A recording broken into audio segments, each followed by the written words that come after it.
안녕하십니까.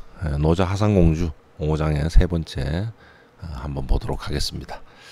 자, 여기 지금 제가 다언삭궁이라고 하는 말 썼는데요. 말이 많으면 화가 닥친다 라고 하는 의미입니다.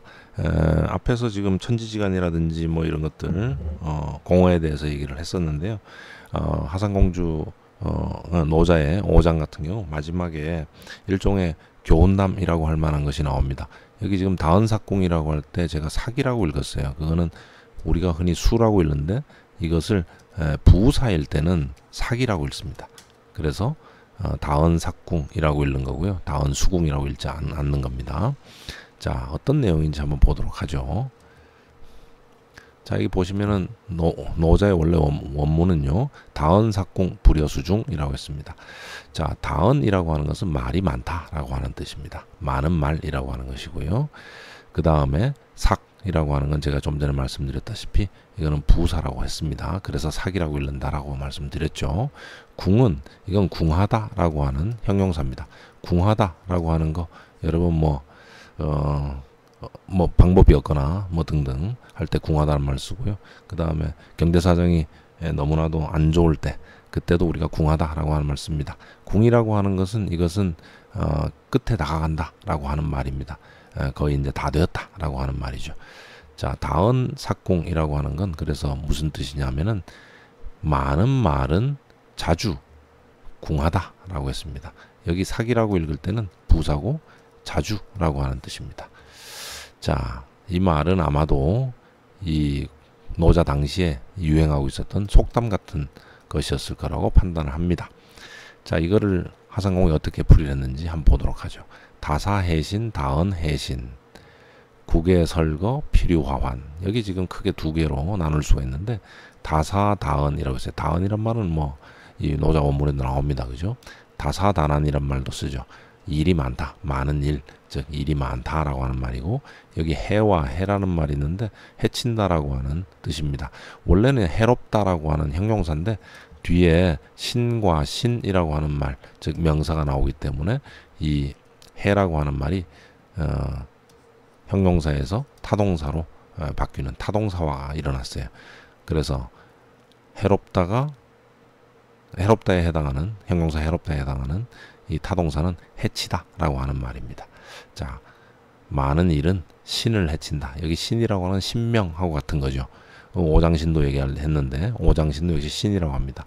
외부에 있는 그 신령스러운 것, 감각되지 않는 어떤 작용을 일으키는 놈이라고 우리가 얘기할 수 있어요. 많은 일은 신을 해친다라고 했고 많은 말은 신을 해친다라고 했습니다. 주의할 거는 몸을 해친다고 생각하면 안 되고요.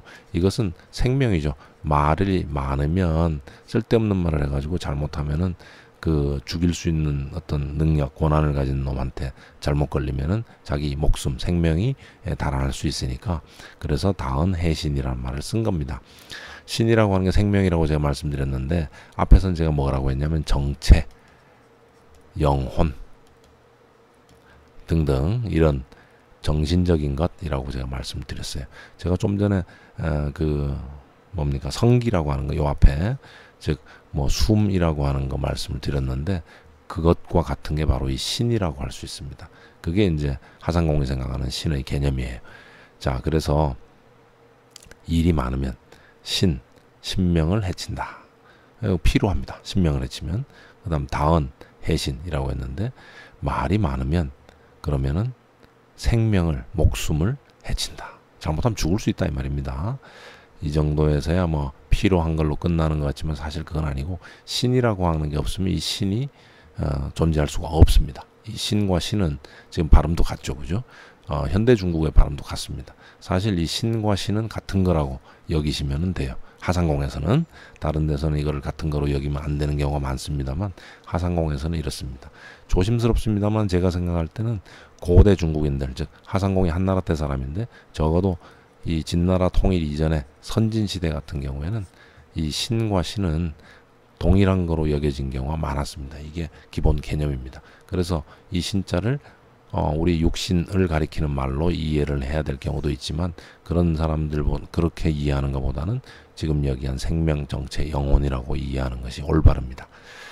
자, 요 말은 저 다은삭궁 요거를 풀이한 거고 아주 지금 심각하게 요거를 제시를 했어요. 그 다음 보면 국외설거라고 했는데 구와 설이라고 하는 거는 명사입니다. 입과 혀입니다. 우리가 말을 할 때 바로 입을 놀리고 혀를 놀리죠.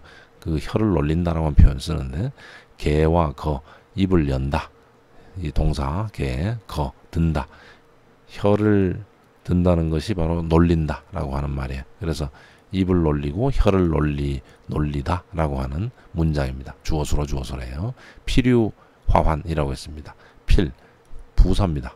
반드시 꼭 틀림없이라고 하는 여러 가지 뜻이 있죠. 유라고 하는 것이 동사고 수로입니다.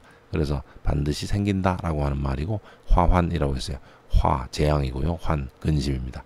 화환이라고 하는 것은 아주 걱정스러운 어떤 그 일이 되겠죠. 반드시 근심할 만한 재앙이라고 할 만한 것이 생긴다라고 하는 말입니다. 여기 다은삭궁이라고 하는 말을 하상공은 이 속담 노자에 나온 말 요거를 자기의 체계에 맞춰가지고 요 신과 신 요걸 해칠 수 있으니 조심해라 라고 지금 이야기를 하고 있습니다. 그 다음 보면은 불여 수중이라고 했는데 불여라고 하는 말은 현대 중국어에도 쓰고 있고요. 그대로 뭐뭐만 못하다 라고 하는 말이에요. 그래서 여라고 하는 동사가 있고 그 앞에 부정사 불이 붙은 그런 형태입니다. 그래서 불여는 어떤 형태냐면은 A 불여 B라고 하는 형태로 씁니다. 그러면 A는 B만 못하다. 바꿔 말하면 B가 A보다 낫다. 이렇게 됩니다. 자, 수중이란 말이 목적어인데요. 수중이라고 하는 말은 뭐냐면은 지키다라는 숫자에다가 중, 가운데라고 하는 말이 나와요. 요것도 지금 지키다라고 하는 말이 무엇을 지키다 타동사이기 때문에 그 뒤에 목적어가 나오게 되죠. 중이란 말이 목적어입니다. 그래서 중을 지키는 것만 못하다라고 했는데 요것은 지금 중이라고 하는 것이 과연 중용이라든지 이런 데 나오는 그런 중이냐 또는 마음이냐 뭐 여러 가지 해석이 가능한데 요것을 하상공은 조금 달리 이해를 합니다. 어떻게 달리 이해하는지 한번 보죠. 중을 지키는 것만 못하다라고 했습니다. 다은삭궁이 중을 지키는 것만 못하다 이렇게 얘기했는데 풀이를 불여 수덕어 중이라고 했어요. 여기 지금 노자한테는 안 나오는 말이 덕이란 말이 안 나와요. 그래서 이 덕이라고 하는 것을 지킨다라고 지금 그 파악을 하상공이 하고 있고요. 중이란 말은 어중이라고 해서 이게 어가 전사니까 전사 구예요. 지금 이거는 보어로 사용하고 있습니다. 그래서 마음에서 또는 가운데에서 덕을 지킨다라고 하는 말로 수중을 풀이라고 있어요. 그렇다면은 수중이라고 하는 요 말, 노자의 요 말을 그 하상공이 어떻게 파악하고 있냐면은 요거를 수로 목적으로 이해되지만은 수로 보호 관계로 이해를 하고 있다는 걸로 지금 하상공이 얘기를 한 겁니다. 덕이라고 하는 이 노자에 없는 말을 지금 집어넣어서 그렇게 파악함을 보여주고 있습니다. 그래서 마음에서 덕을 지키는 것만 못하다 이렇게 지금 설명을 했고요. 그 다음 여기에서 덕을 지킨다는 게 뭐냐라고 하는 거 그것이 바로 여기 나오는 뒤에 두 개의 말입니다. 보면은 육양정신과 애기희연이라고 했어요. 육양정신에 기르다. 육양이란 말은 양육, 뒤집으면 양육이 되죠. 기른단 말입니다. 요게 수로고요. 뒤에 정신이란 말이 목적어예요. 그래서 정신을 기른다라고 하는 말입니다. 이 정신이라고 하는 것도 정과 신이 합쳐진 거예요. 우리는 지금 정신이란 말을 하나로 쓰지만 고대 중국어에서는 이것은 별개의 개념이었어요. 정이라고 하는 건 생명의 가장 작은 단위. 이 정이라고 하는 게 원래는 쌀알 같은 걸 가리키는 거였어요. 즉 곡식의 자그마한 알갱이를 가리키는 말이었습니다. 신이라고 하는 건 방금 얘기했던 다사해신할 때 신, 즉 신명을 가리키는 말이에요. 이거는 눈에 보이지도 않죠. 정도 작아서 눈에 잘 안 보이는 거. 그래서 정신이라고 하는 것은 시각에 들어오지 않는 거, 감각이 잘 안 되는 어떤 생명력 또는 생명 이것을 가리키는 말이 정신이에요. 그러니까 이 정신이라고 하는 것은 심리작용으로서의 정신이라기보다는 생명력 전체를 가리키는 말이다. 이건 굉장히 고대적 사고방식입니다. 제가 성기를 얘기하고 그게 숨과 같은 말, 그 다음에 푸시케라고 하는 이 고대 그리스 낱말 얘기했는데 바로 이 신과 신 또는 생명 정체 영혼 푸시케 여기 성기라고 말한 것, 숨이라고 말한 것 그게 바로 이 정신이라고 할 수 있어요. 다 같은 겁니다. 그래서 이 정신을 기른다. 즉 육신을 기르는 게 아닙니다. 육신 기르기가 이 하상공의 본래 뜻이 아닙니다. 정신을 기르는 거, 영혼 기르기. 뭐 영혼을 기른다는 게 좀 이상할 수도 있겠습니다만은, 자, 함양이라고 하는 송나라 때 유학자들이 자주 얘기했던 그 함양에 해당하는 것이 바로 이 정신을 기르는 육양정신입니다. 그 다음에 애기희연이란 말이 나오는데 두 개의 문장이에요.